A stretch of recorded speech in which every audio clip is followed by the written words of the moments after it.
O apetite da China a remodelar a sua agricultura e a do planeta. As reformas radicais introduzidas no fim da década de 1970 transformaram a China num gigante cada vez mais motivado pelas necessidades do mercado. A modernização agrícola e industrial gerou uma migração contínua para as cidades, o aumento dos rendimentos e um apetite crescente por uma alimentação mais ocidentalizada entre os 1.400 milhões de habitantes da China. Um casal saboreia um chá de fim de tarde num hotel de luxo em Xangai, com vista para o novo bairro financeiro. À medida que os chineses enriquecem, os seus gostos tornam-se mais ocidentalizados. O país consome mais carne, mais laticínios e mais alimentos processados. Sinto-me como se viajasse para o passado ao ver Jiang Wannian e Ping Qixiang colher a safra de Raban no Daikon. Num vale seco de Gansu, no centro-norte da China, Jiang faz passar um tractor enferrujado sobre um monte de plantas secas que lhe dão pela altura da cintura. Enquanto estas são esmagadas, Ping,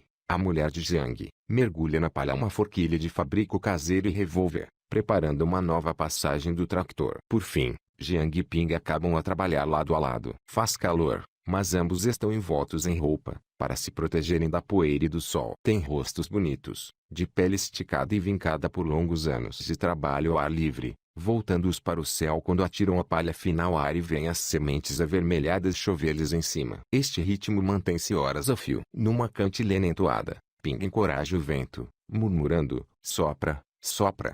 Há máquinas capazes de realizar esta tarefa em poucos minutos, mas são demasiado caras para Jiang e Ping. Em vez disso, o casal ainda debulha o rábano à mão, tal como os agricultores de há muitos séculos. Jiang e Ping representam uma história da China e das suas explorações agrícolas. Mais de 90% de todas as quintas chinesas têm menos de 1 hectare e a sua dimensão média é uma das mais pequenas do mundo. Mas esta não é a história completa. Nas últimas 4 décadas, a China conseguiu alcançar o desenvolvimento agrícola que o mundo ocidental demorou 150 anos a conseguir e, além disso, ainda reinventou. Todos os tipos de agricultura estão neste momento em curso: minúsculas quintas familiares, enormes unidades industriais de carnes e laticínios, explorações agrícolas sustentáveis com tecnologia avançada e, até, quintas urbanas biológicas.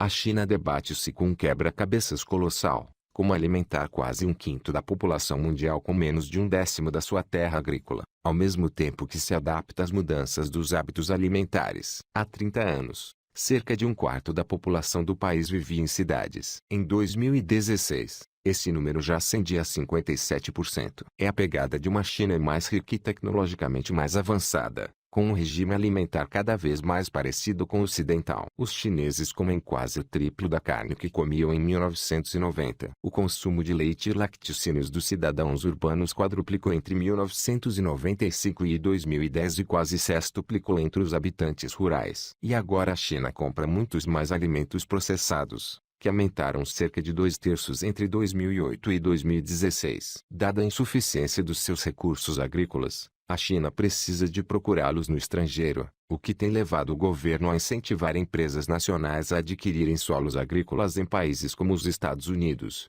a Ucrânia, a Tanzânia ou o Chile. No entanto, há muito que a China valoriza sua autossuficiência em matéria de cereais de primeira necessidade, como ideologia e resposta ao isolamento político. E isto também se repercute nos campos agrícolas. Em 2013, ao discutir a política alimentar com funcionários rurais, o presidente Xi Jinping disse-lhes: a nossa tigela de arroz deve conter sobretudo alimentos chineses. Isto levanta uma questão difícil. Se os chineses quiserem alimentar-se e comer de maneira mais parecida com a dos norte-americanos, como se refletirá isso na prática local da agricultura? O desfazamento entre a oferta e a procura agrícolas na China poderá parecer insuperável. Existem 135 milhões de hectares de solo arável, dos quais cerca de 15 milhões se encontram poluídos ou postos em pousio para recuperação. Há 1.400 milhões de pessoas para alimentar, mas as explorações agrícolas gigantes que asseguram o regime alimentar dos ocidentais são quase impossíveis de reproduzir neste país. Isto deve-se em parte ao facto de grande parte dos terrenos na China serem montanhosos ou desérticos, mas também ao fato de se encontrarem divididos em cerca de 200 milhões de explorações agrícolas. A paisagem agrícola da China parece-se menos com um manto verde do que com uma manta de retalhos. Os retalhos de Jiangping ficam mesmo colados à sua aldeia. A sua zona é conhecida como Equipa 7, um resquício dos tempos do coletivismo da era de Mao Tse-tung. Quando o Estado dizia aos agricultores o que deviam plantar e reservava para si grande parte das colheitas. Jiang e Ping viveram a grave crise de fome do fim da década de 1950 e início da década de 1960. Jiang ainda se lembra de comer casca de árvore cozida e cintos de couro quando os alimentos se esgotavam. Após o fim do sistema coletivista em 1981, o Estado ainda guardou para si a propriedade da terra, mas distribuiu os direitos de cultivo pelos aldeãos, de maneira igualitária. Através deste processo, Jiang e Ping receberam menos de 1,25 hectares, distribuídos por 4 leiras. Pedem à filha de 36 anos, que trabalha para uma empresa turística e se encontra de visita aos pais, vinda de Kunming, a 1.900 quilômetros de distância, que me mostra a sua quinta. Vestindo calças de ganga brancas, sapatos de contrafacção e uma camisola cor de melão com os ombros expostos, Jiang Ping conduz-me ao final da rua. Vejo um edifício minúsculo de adobe, junto de uma vala de irrigação, e pergunto-lhe por que razão a latrina está tão perto da água. Ela pestaneja. É uma espécie de templo de culto, afirma, olhando-me com um ar séptico. Quando lhe peço desculpa, ela volta-se para os campos de cultivo da família, com stevia plantada. São cerca de 400 metros quadrados destas plantas curtas, cor de esmeralda, utilizadas como adoçante. Caminhamos mais além e ela mostra-me o campo de linho da família, com 200 metros quadrados, situados sob a chaminé fusiforme de uma fábrica. Cerca de 2 quilômetros mais abaixo, ao longo de uma autoestrada com 2 faixas de rodagem, ficam as leiras de daikon, alface e milho. Mais tarde, Jiang fala-me dos pais e de como gostaria que a sua quinta fosse mais parecida com uma quinta americana. Olhe para a China, a maior parte do solo é difícil de gerir, diz. Há desperdício de mão de obra e de recursos. Utilizando wokes ultraaquecidos, estes estudantes da Escola Técnica Superior de Shandong Lanxiang aprendem a saltear alimentos. Os futuros 5.500 chefes de cozinha são ensinados a preparar os alimentos da forma tradicional, bem como adaptá-los ao paladar chinês. A natureza fragmentada e a pequena dimensão das explorações agrícolas chinesas constituem diferenças cruciais relativamente às quintas ocidentais e resultam de uma antítese dos métodos utilizados na maior parte do mundo industrializado para produzir gêneros alimentares. Se a China deseja satisfazer o seu apetite com gêneros produzidos no país, precisa de conduzir várias alterações, afirma Wang Jikun, perito em economia agrícola da Universidade de Pequim. O regadio tem de ser aperfeiçoado e a tecnologia e mecanização precisam de ser alargadas. No entanto, a primeira missão será seguramente alargar a dimensão das pequenas explorações agrícolas. A solução pode parecer simples: substituir a manta de retalhos por um manto que possa ser colhido numa só passagem. Contudo, avisa Wang, grande nem sempre significa melhor. As culturas essenciais da China, como o milho, o arroz e o trigo, apresentam melhor rendimento por hectare em propriedades de dimensão modesta. Segundo um estudo, a dimensão mais favorável situa-se entre 2 e 7 hectares. Em explorações agrícolas demasiado pequenas, o agricultor anda no campo a eliminar as ervas daninhas e a trabalhar de maneira muito intensa, observa Fred Galley, economista do Ministério Norte-Americano da Agricultura. Naturalmente, os rendimentos por hectare das culturas refletem essa prática, sendo muitas vezes mais elevados do que se o trabalho fosse feito por equipamento mecânico de grandes dimensões. O plano da China não consiste em parcelar as quintas de pequenos agricultores como Jiang Ping, transformando-as em explorações agrícolas gigantes. Isso seria praticamente impossível em termos logísticos e provocaria perturbações sociais, ao desenraizar milhões de agricultores. Pelo menos por agora, a ideia é agrupar campos adjacentes em explorações agrícolas com a dimensão aproximada de 7 hectares. Depois de passar alguns dias com Jiang Ping, era-me difícil imaginar que a China pudesse possuir algumas das mais sofisticadas explorações agroindustriais do mundo. O melhor exemplo encontra-se nas indústrias da carne e dos laticínios, concebidas pelos funcionários do Estado à imagem e semelhança das ocidentais. Para ver com os meus próprios olhos, tive de viajar até ao leste da China, onde visitei uma fábrica de laticínios fundada há 4 anos, mas maior do que a maioria das existentes no Zhejiang. Para percorrer a pé a vacaria e unidade de transformação da Quinta de Agricultura Moderna de Bingbu, a maior exploração leiteira da China, demorei quase 5 minutos. A atmosfera era obscura e sentia-se um cheiro adocicando que não era totalmente desagradável. As vacas, de raça Holstein, estavam sossegadas. Ao longo do corredor de betão, as suas cabeças espreitavam pelas frinchas das vedações metálicas para alcançarem a comida e olhavam, moderadamente interessadas. Para mim, um intruso todo vestido de branco, bata, galochas, boné e máscara facial completamente esterilizados. A quinta, com quase 240 hectares, é composta por 4 estábulos gigantes, construídos para alojar 2.880 vacas leiteiras cada um. Noutros estábulos e barracões, encontram-se os vitelos e as vacas prenhes, elevando a população bovina máxima da exploração para 40.000 animais. Parte do encanto da agricultura industrial é a sua enorme dimensão, a qual a China sucumbiu ao expandir a sua produção de carne e laticínios. A China sempre valorizou a carne de porco nos seus hábitos alimentares e, por tradição, os porcos eram criados em explorações pequenas. Até 2001, as quintas com mais de 50 porcos representavam apenas um quarto do mercado. Em 2015, cerca de 3/4 dos porcos da China já eram criados em unidades destas. O apetite crescente por carne de galinha e ovos tem sido satisfeito por explorações industriais. No entanto, talvez o mais surpreendente processo de industrialização tenha ocorrido nas explorações de laticínios, como a que visitei em Bengbu. A produção tradicional baseava-se em explorações familiares,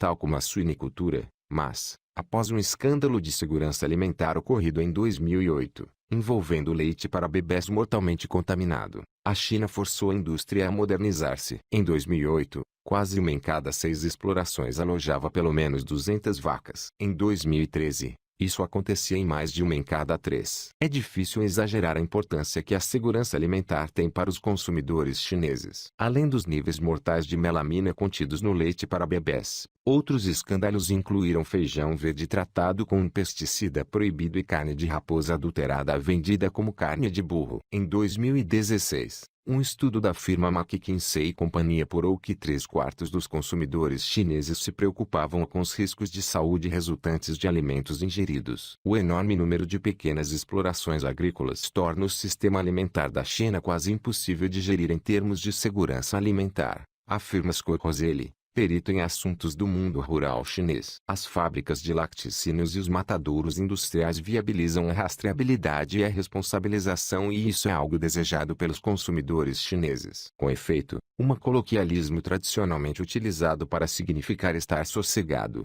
acalmar o coração, foi redefinido. Vezes sem conta, os agricultores garantiram-me que eu podia acalmar o coração relativamente aos alimentos por eles produzidos. Por outras palavras, era seguro ingeri-los. Na unidade leiteira da Modern Farming, os funcionários públicos apresentaram-me a um colaborador, Zhang Yanjun, cuja casa de família outrora se localizava onde agora se encontram os escritórios da fábrica. A quinta de Bengbu obrigou a deslocação de cerca de 100 aldeões e o Estado transferiu-os para um lugar situado um pouco mais abaixo, junto da estrada. Os habitantes da aldeia colaboraram de livre vontade quando os funcionários públicos lhes prometeram postos de trabalho na fábrica, novas habitações e aumentos regulares da taxa de arrendamento paga pela sua terra. Antes da instalação da fábrica de laticínios, Zhang trabalhava cerca de 2,5 hectares de terra com 2 parentes, cultivando amendoim e trigo. Hoje, com 55 anos, é responsável pelas camas dos animais nos estábulos e ganha dobro do que ganhava na agricultura. As pessoas estão satisfeitas,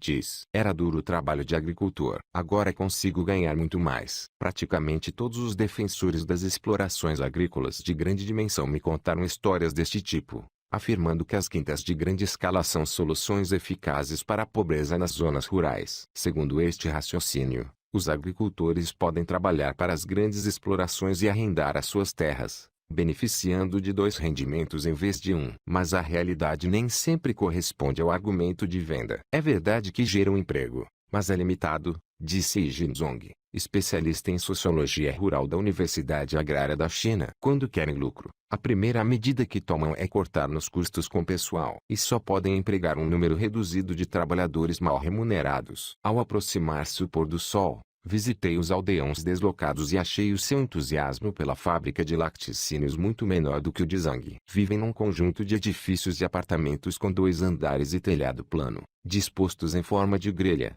rodeados por campos de amendoim e de milho. Do outro lado da estrada, os campos de alfalfa da fábrica estendem-se a perder de vista. Uma mulher que pendurava roupa contou-me que, agora, a água tinha um cheiro esquisito. Várias pessoas relataram que a fábrica não contratava muitos trabalhadores, que as casas estavam a desfazer-se e que o rendimento proveniente do arrendamento não aumentava há 4 anos. Todos se queixaram de um fedor que emanava do estrume espalhado nos campos. Nenhuma das pessoas com quem falei se mostrou satisfeita com a mudança de casa, mas ninguém se mostrou assim muito zangado. O sentimento dominante era, simplesmente, de resignação. Para a maioria destes habitantes da China rural, estes projetos agrícolas são, na melhor hipótese, facas de 2 gumes, à semelhança do que sucede no resto do mundo. As grandes unidades de produção pecuária podem proporcionar a alguns chineses uma fuga aos trabalhos penosos da vida camponesa, mas produzem igualmente importantes riscos ambientais e de saúde. Segundo um levantamento do estado da poluição em 2010 promovido pelo governo chinês, a agricultura era o maior poluidor da água, mais ainda do que a indústria. E com todos os desafios de poluição que a China enfrenta, é difícil de imaginar como será possível a produção pecuária de grande escala evitar problemas de poluição e de saúde pública como aqueles que são atribuídos, por exemplo, às fábricas de laticínios da Califórnia, muito mais pequenas do que as mega-explorações da China. O governo diz reconhecer os perigos e sublinha a importância de tratar os resíduos animais de maneira sustentável. Estas preocupações são partilhadas por muitas empresas agroindustriais na China, incluindo a Modern Farming. Em Bengbu, a empresa instalou um digestor de biogás para transformar o estrume em energia para satisfazer 1/3 das necessidades da fábrica e utiliza os subprodutos para adubar os seus campos. Quase não há resíduos, diz Liu Qiang, o guia que me levou a visitar a quinta. As instalações são um exemplo para o país, diz. Mesmo ao lado destes prédios de apartamentos suburbanos, a norte de Kunming, na província de Yunnan,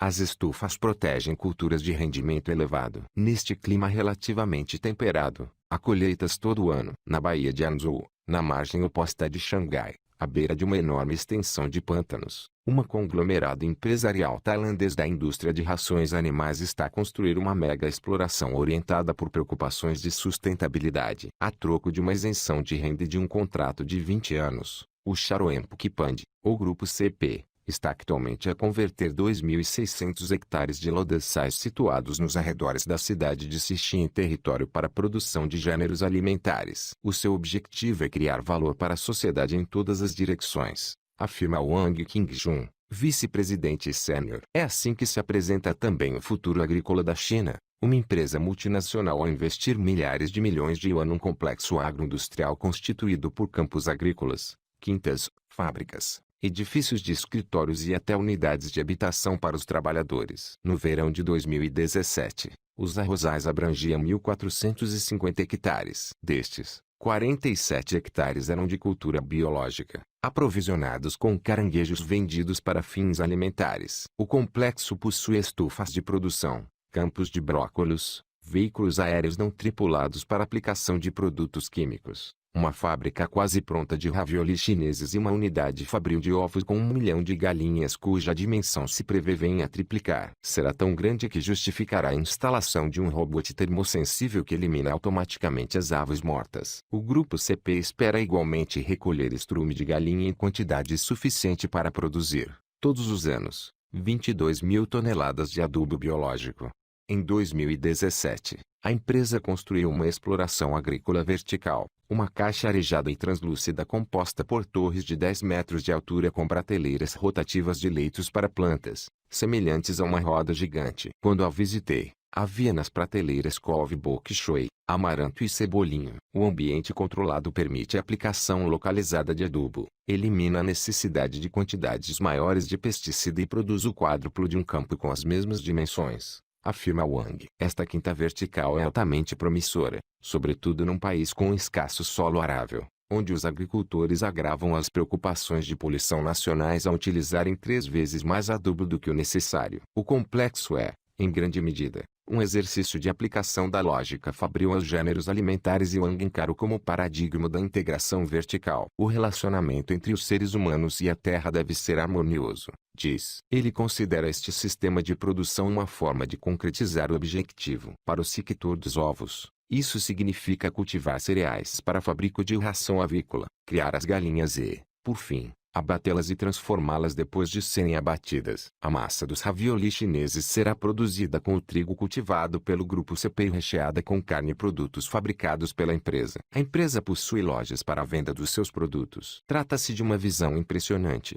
Se tudo correr bem, se ocorrer um surto de listeriose na fruta, por exemplo, a contaminação poderá disseminar-se com mais rapidez do que num sistema descentralizado. Praticamente todas as explorações agrícolas de grande dimensão da China são dirigidas pelo Estado, por sociedades cooperativas e por empresas. Mas também travei conhecimento com Liu Lin, um agricultor da Mongólia Interior que ficou rico ao cultivar alfalfa para a indústria dos laticínios. Na adolescência, Liu ouviu um programa radiofônico sobre a agricultura norte-americana e utilização de equipamento mecânico para lavrar a terra. A solução parecia-lhe melhor do que arrotear o solo à enxada. Passado algum tempo, Liu convenceu os órgãos públicos locais a arrendarem-lhe cerca de 1.000 hectares. Comprou maquinaria agrícola sofisticada no estrangeiro e, em 4 horas, passou a conseguir realizar tarefas que, antes, requeriam 30 trabalhadores e 20 dias. Quando me encontrei com Liu, no verão de 2017, já a sua exploração agrícola possuía 7 celeiros gigantes, dormitórios para os trabalhadores, um conjunto de escritórios e garagens e uma moradia de 2 andares. Assisti, impressionada, ao funcionamento de uma enfardadeira de silagem deslocando-se pelo campo. Em 89 segundos, sugava a alfalfa, comprimia-a num cilindro, envolvia em plástico e descarregava no campo. Pensei em Liu durante a minha visita ao parque e escritórios empresariais do Grupo CP, onde é fácil intuir outro argumento de venda menos referido das explorações agrícolas gigantes: o dinheiro. Os peritos bem podem discutir o tamanho ideal que produz mais alimento por hectare, mas as explorações industriais continuam a gerar lucro muito mais depressa do que as pequenas. O Grupo CP esforça-se nesse sentido. Contratou especialistas universitários em economia, bem como consultores internacionais para contribuírem para o seu êxito. Quando visitei o Parque de Xixi, em agosto de 2017, a atmosfera estava quente e úmida e Wang conduziu-me a uma sala de reuniões refrescada por um potente equipamento de ar-condicionado para assistir a uma apresentação em PowerPoint. Depois, passamos ao almoço, numa sala de jantar para executivos, com paredes de vidro e vista para o terreno. Éramos cerca de 1 dúzia de comensais sentados em torno de uma pesada mesa de madeira com um centro rotativo. Foi-me atribuído o lugar de honra, à direita de Wang, e saboreamos os 27 pratos dispostos sobre o prato rotativo, incluindo uvas e pitaias cultivadas nas estufas do parque. Wang serviu-me vinho tinto e, respeitando o costume chinês, elogiou-me calorosamente. Foi a refeição mais sumptuosa que comi na China. No instante em que a China se esforça por aumentar a escala da sua agricultura, muitos habitantes ricos das cidades mostram-se desconfiados da agricultura industrial. Um exemplo eloquente deste facto pode encontrar-se a norte de Pequim, onde Jiang Jianshang, filho de Jiang Jiping, ajuda a renovar o futuro agrícola da China. Por trás de 2 edifícios baixos de betão, ele cultiva 2 hectares que compõem o seu pedaço da manta de retalhos agrícola da China. Há quase 100 culturas na terra de Jiang, como melancia, berinjela, taro e milho. Vende algumas nos mercados grossistas, mas o seu negócio principal consiste em convencer a classe média de Pequim a pagar-lhe, em prestações semestrais, a entrega semanal de alimentos seguros e frescos ao domicílio. Também arrenda lotes a outras pessoas para cultivarem gêneros alimentares e, por um montante suplementar, trata-lhes da terra. Depois de começar o seu negócio sem pesticidas nem adubos, agora utiliza-os em pequena quantidade. Os clientes olhavam com desagrado os legumes com a casca picada e a fruta de pequena dimensão. Tem uma ligação afetiva à agricultura, afirma Jiang, licenciado em assistência social. Trabalhou 3 anos num escritório e odiava esse trabalho. Acabou por regressar à agricultura para desgosto dos pais, para os quais o trabalho no campo é escravatura. Não posso levar uma vida de luxo, diz. Mas sente-se bem assim. Jiang faz parte de um fenômeno caracterizado por chineses nascidos no campo e com estudos universitários que regressam à terra. Embora ainda pequeno em escala, já é suficientemente vulgar para aqueles que nele participam serem classificados como Fanxiang Qingnian, jovens regressados ao campo. Tem agora uma organização dedicada a apoiar os seus interesses, o Centro de Desenvolvimento Otu para a Agricultura Sustentável, e uma revista própria sobre a agricultura sustentável. Na China, o sector da agricultura biológica tem registrado um crescimento acelerado. As vendas multiplicaram-se cerca de 30 vezes desde 2006, Segundo uma análise recente da indústria, os investigadores afirmam que surgiram pelo menos 122 projetos de agricultura com apoio comunitário, AC, no mesmo modelo de Jiang, mas o movimento reivindica a existência de várias centenas. A nível nacional há alguns mercados de agricultores ao estilo ocidental a funcionar, todos em grandes cidades. Para os consumidores, as pequenas explorações agrícolas possuem dois atrativos. Por um lado, a confiança de que a quinta fornecerá alimentos seguros. Por outro, segundo Wen Tiejun, um especialista universitário sobre a China rural, as quintas mais pequenas refletem as tradições agrícolas do país e isso agrada aos chineses. Temos 40 séculos de agricultura na Ásia, afirma Wen. Não só gera alimento suficiente para esta enorme população, como também tem um ambiente muito bom. As pessoas sabem disso. Em 2008, Wen ajudou a fundar uma quinta biológica modelo em Pequim. No ano seguinte, dedicou-se a AC, depois de uma das suas alunas de pós-graduação regressar do Minnesota, onde estudara com ativistas da alimentação.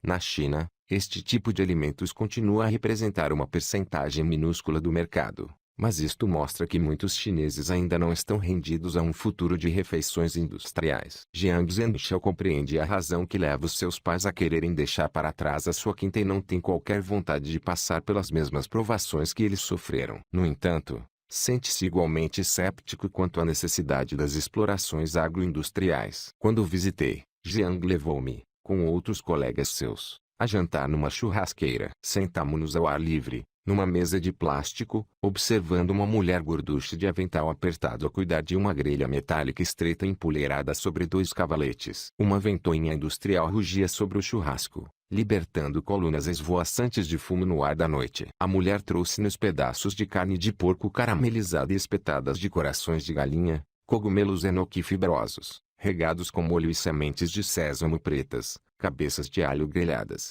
berinjela a escorrer óleo e vinagre e amendoins cozidos salteados em molho de soja. Era mais carne do que Jiang alguma vez comera na infância, mas muito menos do que a quantidade típica ingerida pelos norte-americanos. Enquanto a luz do dia esmorecia e caía o crepúsculo, velhos agricultores conversavam a um canto, vendendo os seus excedentes de chalotas. Jiang contou-me que gostava da sua vida e, mais tarde, recitou um poema para ilustrar aquilo a que chamaríamos uma vida simples. Uma casa velha, mas confortável, nada de muito espalhafatoso, um espaço bonito no meio do bosque. Não acho que fosse mal as pessoas conseguirem sustentar-se com a sua própria terra de antigamente, diz. Na China, quando se é agricultor, as pessoas olham-nos com desprezo, mas eu gosto de sê-lo. A vida é curta e faço aquilo de que gosto. Jiang já compreendeu as vantagens proporcionadas pelas alterações introduzidas no sector agrícola da China ao longo das últimas 4 décadas. Segundo ele, a nossa refeição, integrando grandes quantidades de carne de porco e de galinha, fazia parte dessas vantagens. A sua própria vida fazia parte disso, uma espécie de viagem no tempo, saltitando entre a rural província de Gansu e a hipermoderna Pequim. Mas não tinha certeza de que continuaria na AC, rendia muito pouco e exigia tanto trabalho. Talvez, disse-me, um dia voltasse a Gansu e tentasse criar uma grande exploração agrícola.